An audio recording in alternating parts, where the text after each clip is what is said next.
Et pour ce nouvel entretien, je reçois Valérie Deloche, députée européenne du Rassemblement national dans le groupe Patriotes pour l'Europe et aussi agricultrice. Et c'est de ce sujet qu'on va parler aujourd'hui avec cette histoire du Mercosur qui finalement n'en finit pas. On a l'impression que ce qui est assez fascinant, c'est que ça fait à peu près...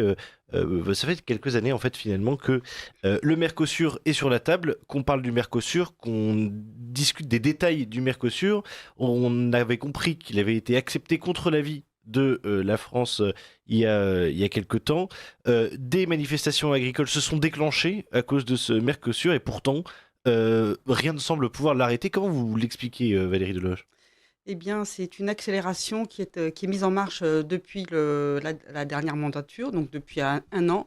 Madame von der Leyen veut absolument aboutir à la signature définitive et finale de ce traité, qui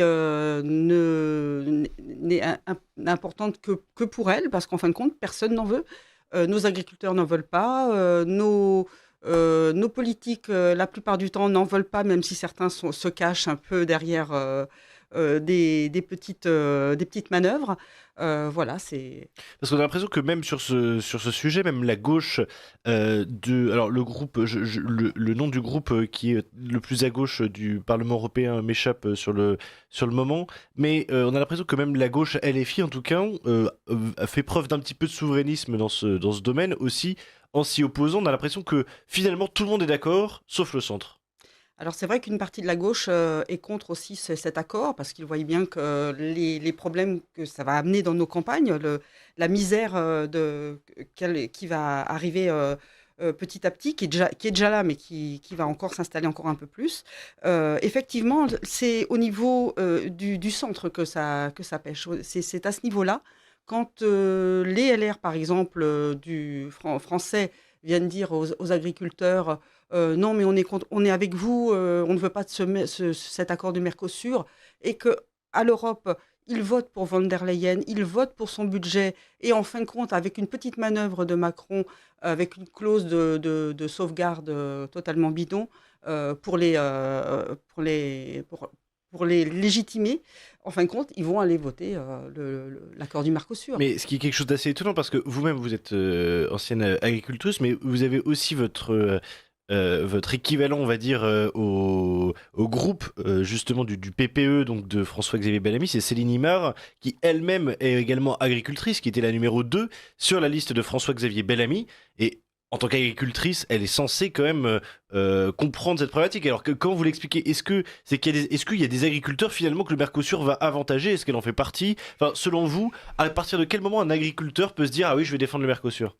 Alors, je suis toujours agricultrice, mais avec Madame Imar, j'espère qu'elle aura donc le sursaut pour pouvoir voter contre le Mercosur.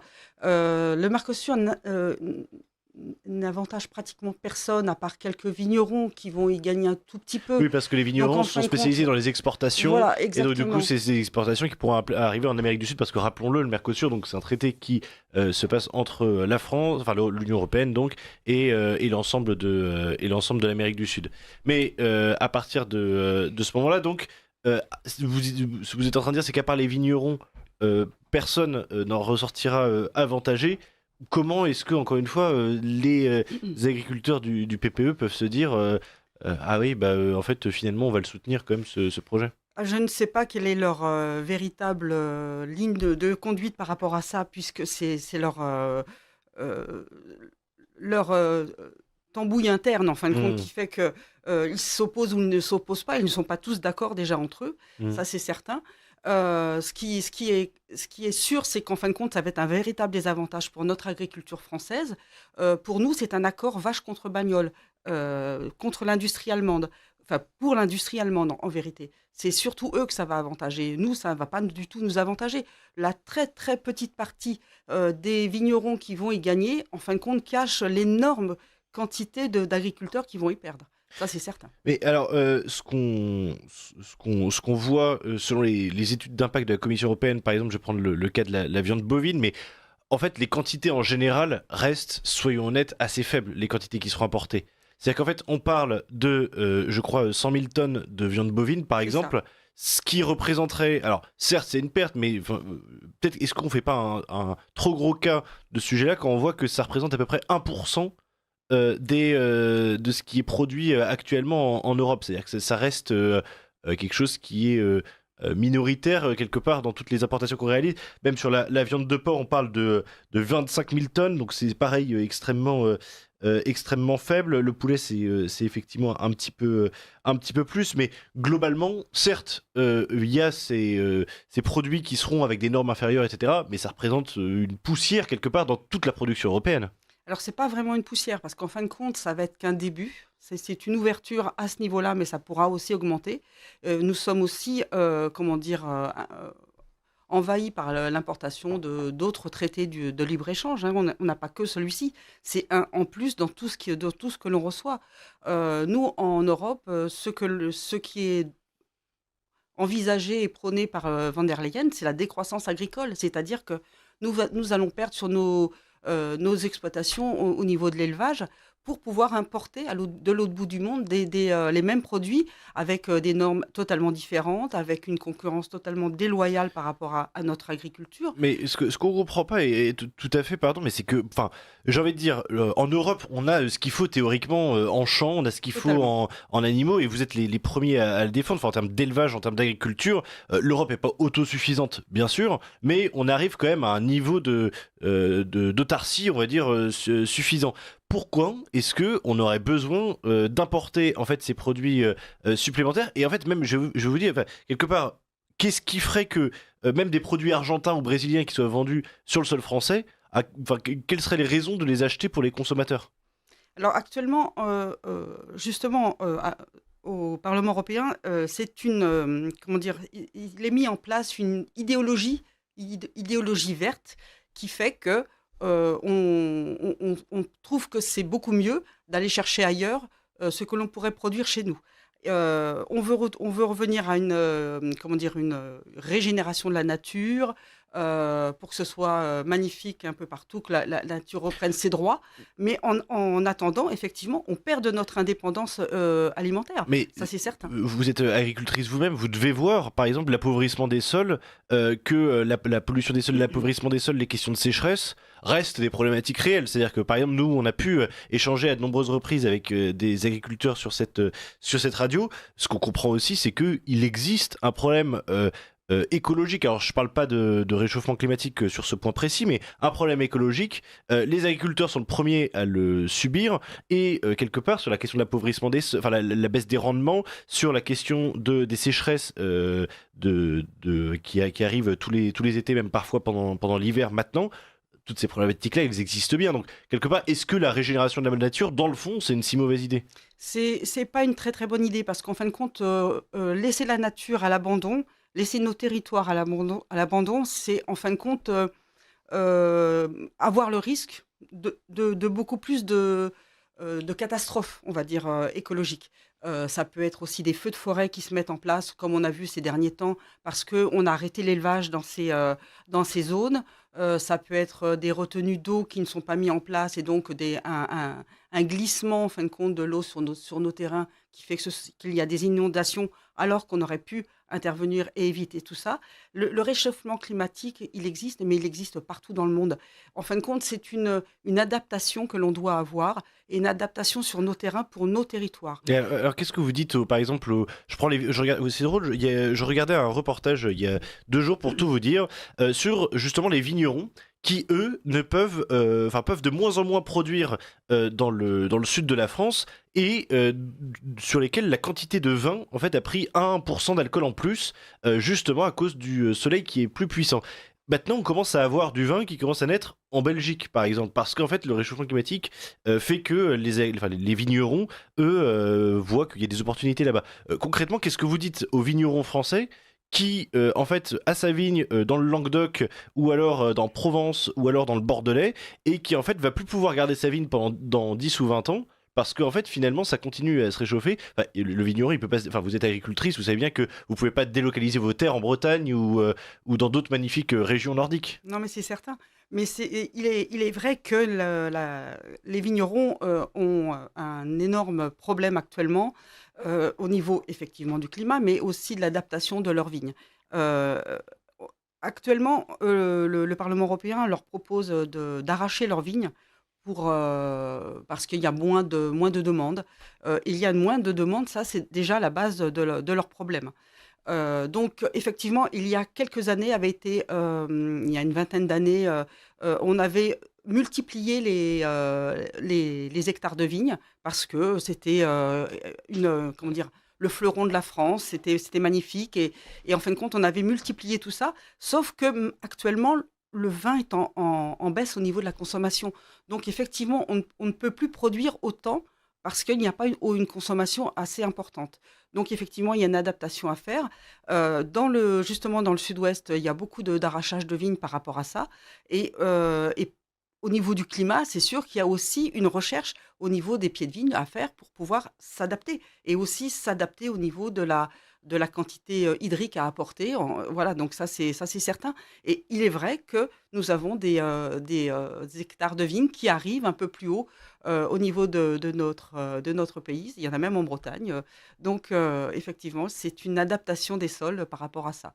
Et alors justement la question qui se pose derrière, c'est que on a l'impression que c'est le discours du RN d'ailleurs qui est beaucoup évolué dans ce sens-là ces dernières années, avec cette idée qu'il faut de la croissance et qu'il faut toujours quelque part produire plus. Et d'un autre côté, effectivement, on a les écologistes de gauche en face qui expliquent qu'il faut toujours produire moins. Euh, C'est ça. Concrètement, est-ce que la croissance, c'est vraiment un objectif en soi quand on voit qu'il y a d'autres pays dans le monde qui, justement, grâce à la mondialisation, peuvent se mettre dans des situations de croissance et qui vont croître plus vite que nous, qui vont pouvoir, parce qu'ils ont moins de normes, parce qu'ils ont moins ils attachent moins d'importance à la santé de leurs concitoyens, à la qualité de leurs produits. Est-ce que finalement, se dire qu'on va devoir concurrencer des grands pays comme le Brésil, l'Argentine, les États-Unis, le Canada, c'est pas une course perdue d'avance? Et est-ce qu'il faut pas miser sur la qualité de nos produits plutôt que sur la quantité qu'on en produit? Alors ça, je suis tout à fait d'accord. Il faut miser sur la qualité, mais il faut aussi se dire qu'il y a 40, 50 ans en arrière, on était en quasi-autonomie au niveau de notre agriculture en France. Donc, l'important, c'est de pouvoir produire, manger ce que l'on produit et pas aller chercher ailleurs ce que l'on pourrait produire. C'est surtout ça. C'est pour ça qu'on peut avoir une croissance agricole à condition qu'on consomme ce que l'on produit. Et ça, c'est important. Actuellement, nous importons 50% de nos volailles, 50% de nos fraises. C'est inadmissible. Hmm. On a la capacité de le faire en France, on l'avait et on doit le retrouver. C'est surtout ça. Il n'y a pas besoin d'aller chercher à l'autre bout du monde ce que l'on peut produire. Surtout que écologiquement, c'est totalement contre-productif. C'est surtout ça. Faisons ce que l'on connaît et ce que l'on sait produire en France. Déjà, on a une qualité qui est exceptionnelle. On a un savoir-faire exceptionnel. On est copié dans le monde. On est reconnu dans le monde entier pour notre qualité de notre production agricole. Continuons comme ça. On ne peut pas mieux faire plutôt que de détruire notre qualité. C'est certain. Alors, Valérie Deloche, vous êtes donc agricultrice. On en parlait justement pendant cet entretien. Concrètement, alors moi, je dois avouer, chers auditeurs, et à vous que cet entretien est arrivé un petit peu au débeauté pour moi. C'était Liselotte qui devait l'animer. Mais alors, dans quel domaine se déroule votre agriculture dans un premier temps? Et ensuite, comment vous, à titre personnel, vous seriez touché par le Mercosur ou vous êtes déjà touché par ces traités de libre-échange? Eh bien, le problème, c'est qu'en fin de compte, toute la, Vous produisez quoi, pardon? alors pardon, Ouais, excusez-moi. Moi, je produis des moutons. Je d'accord, suis oui, éleveuse d'ovins. ok. Je produis des moutons, mais j'ai produit aussi des volailles pendant un certain temps. Bon, j'ai arrêté parce que il y avait la grippe aviaire qui a été un petit peu un arrêt, un stop pour moi, mais Hmm. je suis surtout en mouton. Donc, l'impact, en fin de compte, elle va se retrouver dans le fait qu'on reçoit cette nourriture qui va, en fin de compte, ne pas être étiquetée venant du Mercosur, hein, parce on n'aura pas le droit à cet étiquetage-là, alors on le demande, évidemment, pour qu'il y ait une clarté au niveau des consommateurs. Donc, ça va être de la nourriture qui va être transformée, qui va être dans des produits tout prêts, qui vont... voilà. Et donc, du coup, euh, le problème, c'est qu'en fin de compte, on risque d'avoir un problème sanitaire. On ne sait pas ce que l'on apporte avec les produits qui sont utilisés là-bas, qui sont interdits en France, avec il y a des OGM, il y Alors, a des hormones, von der il y a Leyen nous des explique qu'il y aura des antibiotiques. von der C'est Leyen pas nous normal, explique hein. qu'il y aura des contrôles. Alors les contrôles, pour vous dire les contrôles, j'ai un petit chiffre là qui vient de tomber. Il y a au port de Santos au Brésil, par exemple, il y a 34 inspecteurs bon, qui ne travaillent pas tous en même temps, évidemment. Donc on imagine qu'il y en a à peu près la moitié qui sont en poste dans la journée, pour 20 000 containers par jour pour l'Europe. Vous voyez, où est le contrôle là-dedans? Donc D'accord, ouais. j'imagine que... Ou alors ils sont vraiment très très Ouais, productifs. ils sont très très bons, mais franchement, moi j'ai très peur de ce qui va arriver actuel sur nos sols européens. Il n'y aura pas de contrôle. Le tout petit pourcentage de contrôle qu'il y aura ne pourra pas permettre de garantir un produit sain pour nos consommateurs. Et rappelons aussi que c'est quelque chose qui n'a pas éludé, c'est que c'est des pays qui sont aussi gangrénés par la corruption. L'Argentine, il y a récemment eu des scandales autour même du gouvernement de Javier Milei, mais il y a aussi ça au Brésil, c'est devenu presque institutionnel, et dans d'autres pays d'Amérique latine. Donc ça sera aussi un problème auquel on risque d'être confronté. Mais sur la question du Mercosur, peut-être que... Alors, on apprenait aussi quelque chose d'assez étonnant, c'est que Ursula von der Leyen, hein, qu'on embrasse d'ailleurs, nous explique que en fait, on apprend c'est dans l'opinion, qu'en fait, elle avait tendance à supprimer ses échanges de Ah, messages et ses échanges téléphoniques avec les dirigeants européens, alors que normalement elle est censée garder une traçabilité. Et quelque part, il y a une enquête qui a été lancée, voilà, sur la question du Mercosur, à cause d'un SMS envoyé par Emmanuel Macron à Ursula von der Leyen. Emmanuel Macron, pendant un temps, on a cru qu'il allait s'opposer au Mercosur, on a cru qu'il allait devenir un peu plus ferme à ce niveau-là, et puis finalement, il s'est couché. oui, tout à fait. En fin de compte, il a produit une petite mesurette qui est complètement, qui ne sert absolument à rien, qui est une escroquerie, pour faire croire qu'il avait agi sur l'accord, comme quoi il y aurait une petite mesure de clause miroir ou euh, quelque chose comme ça pour pouvoir protéger nos agriculteurs. C'est une escroquerie totale parce qu'en fin de compte, ça n'a jamais été signé dans les accords du Mercosur. Donc, en fin de compte, ça n'est pas approuvé du tout par D'accord. Donc même sa mesurette n'est pas approuvée. pas du tout. Hmm. Donc, ça ne sert absolument à rien. C'est un feu de paille pour faire une diversion et pouvoir récupérer les voix justement des LR et de Renew ou de macronistes au Parlement européen. D'accord. Donc, Et effectivement, on a ce nouveau problème de SMS qui disparaissent, alors que euh, comment dire, toutes les communications de Madame von der Leyen oui, les les sujets qui touchent, problèmes oui, européens doivent être comment dire, traçables, oui, traçables, c'est ça, exactement. exactement. Oui, oui, oui. Donc là, ils disparaissent. Bah, Effectivement. écoutez, c'est déjà quelque chose qu'on avait vécu il y a quelques années. Voilà. Visiblement, ça devient une pratique courante au Parlement européen. Justement, au Parlement européen, la semaine prochaine, et peut-être que je m'y rendrai moi-même pour ligne droite, chers auditeurs, il y aura le vote de la censure de la Commission européenne d'Ursula von der Leyen par le Rassemblement national. Alors, il y avait déjà eu un tel vote il y a 3 mois, si je ne m'abuse. Je crois que c'était en juin dernier ou début juillet. Oui, c'est quelque Enfin, chose comme ça. Oui, oui, tout à fait. c'est ça. Je crois que c'est fin juin dernier. Il y avait déjà eu quelque chose de semblable. C'est-à-dire que, pour le coup, la motion avait été déposée par un député du groupe ECR, si je ne m'abuse. Et aujourd'hui, c'est le Rassemblement national qui a déposé une motion de censure pour destituer finalement Ursula von der Leyen, qui, rappelons-le, n'est pas une femme élue, hein, mais qui donc en fait est à la tête de cette commission. Alors, on va pas se mentir, elle a très peu de chances d'aboutir cette motion de censure, donc pourquoi l'avoir déposée? Eh bien, pour montrer qui vote pour et qui vote contre. C'est surtout ça. Maintenant, ça sera là où on verra comment les députés se comportent. Parce que entre leur discours et leurs faits, il y a une grande différence. Nous, on reste droit, complètement droit sur notre ligne. Quand on dit quelque chose, on le fait. Nous avons déposé cette motion de censure donc avec Jordan Bardella pour être votée la semaine prochaine, normalement Alors, jeudi prochain. qu'est-ce qui avait motivé directement le dépôt de cette motion de Eh censure? bien, c'était surtout pour que défendre c'était un choix clair pour défendre notre agriculture et montrer, en fin de compte, la soumission de von der Leyen devant ce traité de libre-échange. Et en fin de compte, on veut voir les votes des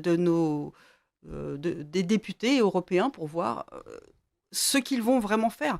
Et leur parole sera mise en, en- en évidence. C'est Oui, surtout ça. oui, on pourrait, on va dire, voir qui est dans quel camp, ça c'est Exactement. à n'en pas douter. Et alors, à partir de ce moment-là, est-ce que finalement, on se souvient qu'à l'époque de la dernière motion de censure, votre groupe avait un petit peu hésité avant de voter, alors finalement d'un bloc pour cette motion de censure, mais dans les premiers jours, il y avait eu un petit peu des débats internes au Rassemblement national. Pourquoi est-ce que vous aviez hésité à l'origine et pourquoi finalement, en fait, aujourd'hui, c'est devenu un nouveau cheval de bataille pour vous? Mais parce qu'à l'époque, c'était, comment dire, une motion de censure où il y avait certainement des choses qui n'étaient pas tout à fait dans notre ligne, où on avait certainement des doutes par rapport à ça. Et donc là, comme c'est nous qui l'avons déposé, nous savons exactement ce que nous disons et comment nous le disons. Et là, C'est évidemment, il n'y a pas de souci. c'est plus Mais simple. l'idée, c'est qu'en fin de compte, dans ces traités de libre-échange, c'est qu'en fin de compte, on est gouverné par des gens qui n'ont jamais planté un grain de blé ni produit un litre de lait et qui nous disent comment faire notre métier. Donc, il y a un moment, ça suffit, quoi. Et alors justement, est-ce que là ces derniers temps, on voit que les manifestations des agriculteurs ont repris. Je pense à un sujet qui a fait hautement polémique quand même en France et même au sein des agriculteurs, c'est celui de la loi Duplon qui est arrivé quand même cet été. Sujet qui est quand même très compliqué. Est-ce que enfin, en fait, quelque part, on voit qu'il y a quand même une division chez les agriculteurs que certes, ils votent majoritairement pour le Rassemblement national et adhèrent majoritairement à vos idées, mais il y a quand même une partie des agriculteurs, on va dire, qui représente à peu près un tiers, qui est plutôt écologiste, qui est plutôt partisan de la France insoumise ou en général de la gauche. Il y a très peu d'agriculteurs macronistes, hein, cependant, mais Il y en a euh, quelques-uns, trop sans doute. Mais, c'est sûr. mais en tout cas, oui, voilà, il y a quand même cette partie d'agriculteurs de gauche qui s'était opposée à la loi Duplon il y a quelques mois. Le Rassemblement national l'a soutenu pour le coup en bloc.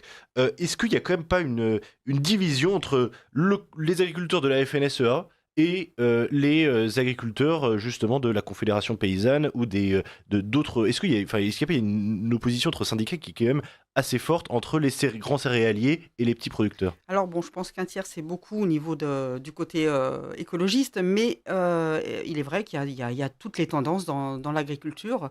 Mais en fin de compte, la loi du plomb était faite vraiment pour, en fin de compte, protéger les agriculteurs. C'était pour éviter une surnorme par rapport aux normes européennes. En Europe, on a le droit à la citalmiprine, on a droit à ces produits, mais pas en France. On a interdit en France. Donc en fin de compte, la loi du plomb était là pour redonner un peu de souffle à notre agriculture et d'avoir une concurrence loyale entre nos pays, nos nations européennes et hors européennes. Le souci, c'est qu'en fin de compte, nous, au Rassemblement national, évidemment, on veut toujours apporter une amélioration aux produits phytosanitaires. On veut éviter qu'on utilise ces produits au maximum, mais on ne peut pas les interdire tant qu'on n'a pas trouvé un équivalent à un coût raisonnable. Et c'est pour ça que nous, on veut développer la recherche au niveau des produits Mais c'est toujours la même question. phytosanitaires. Pourquoi des agriculteurs se sont opposés autant, parce qu'il y a quand même une bonne partie des agriculteurs qui l'ont fait, hein, qui se sont autant opposés à une loi qui était censée leur faciliter la vie? Bah, parce que ce ne sont pas ceux qui en ont besoin, c'est surtout ça. Quand on voit les betteraves ou les vergers, là où il y a par exemple des noisettes qui en ont besoin, eux souffrent. Ils sont en train de se faire envahir par des produits qui viennent évidemment de l'extérieur, qui ont droit à cette acétamiprine. Ils ont le droit de l'utiliser quand vous mangez une certaine marque de produits qui comment dire, je n'ose pas le dire, mais que l'on tartine sur une, Oui. voilà, sur une. Oui. On Oui, vous voit voyez l'idée de la voyez pâte ce à que je veux dire, tartiner voilà. Et noisetée, en fin de d'accord, compte, oui. eux, ils ont des noisettes dedans, et les noisettes, vous croyez qu'elles viennent d'où? Et elles sont, comment dire, produites comment? Mm, Évidemment que ces produits-là passent absolument partout, sauf en France. mm. Donc, en fin de compte, on tue notre filière de sucre, on tue notre filière de noisettes, et on va en chercher ailleurs encore, Oui, de toute avec façon, ces mêmes il y a produits-là. toujours cette question des. Enfin, dans tous les cas, en C'est ça fait, qui est on a l'impression incroyable. que la loi du plomb soit bonne ou pas dans le fond, sans doute qu'elle l'est dans l'intention, mais que Bien sans clause sûr, miroir à côté mais et bien sans sûr. protectionnisme, on sent que ça ne fonctionne pas. Dernière question, peut-être il nous reste 2 minutes, Valérie Deloge. Quand même, on a l'impression qu'aujourd'hui, les agriculteurs se sentent en bonne partie représentés aussi par leur syndicat principal, qui est la FNSEA, et qui a pas forcément trop de problèmes à réaliser des tractations avec justement la Macronie et le pouvoir en place. Est-ce que, quelque part, on sait que le Rassemblement national dialogue également avec la FNSEA pour justement essayer de plutôt convaincre les agriculteurs que c'est avec vous qu'il faut dialoguer plutôt qu'avec le pouvoir en place. Est-ce qu'il n'y a pas un problème avec cet Arnaud Rousseau qui reste dans le fond un affairiste et le patron d'un groupe qui pèse quand même plus de 6 milliards dans l'agroalimentaire? Effectivement, c'est effectif que nous avons des syndicats qui, en fin de compte, alors il y a ceux qui sont sur le terrain et qui vivent, comment dire, au plus près de leurs exploitations, et qui subissent tous les jours des problèmes qu'on rencontre dans l'agriculture. Et les syndicats, le problème, effectivement, à la tête, n'ont peut-être pas les mêmes soucis. Donc, il y a un peu une distorsion entre les deux. Je pense que c'est à eux de voir, effectivement, en interne, quel est leur véritable souci et leur véritable ligne à tenir. Je pense que les syndicats, euh, quand c'est départemental, quand c'est régional, restent vraiment très proches de la réalité. Après, le problème, c'est qu'en fin de compte, effectivement, excusez-moi, je suis Non, mais désolée. quand on arrive à la Et tête, ils arrivent avec des négociations avec le gouvernement, et c'est là que ça pêche. Mais bon, eh ben écoutez, ça, c'est leur souci. et ben en tout cas, on suivra ça avec attention, y compris la question du Mercosur. On verra si on arrive aussi à retrouver les SMS d'Ursula von der Leyen. Et puis, on suivra aussi votre motion de censure, donc qui sera déposée, on l'a compris, jeudi prochain, Exactement. qui sera votée jeudi prochain au Parlement européen. Donc, on suivra ça avec beaucoup d'attention. Merci beaucoup, Valérie Deloche. Merci beaucoup à vous. 7h, 10h sur Radio Courtoisie, ligne droite,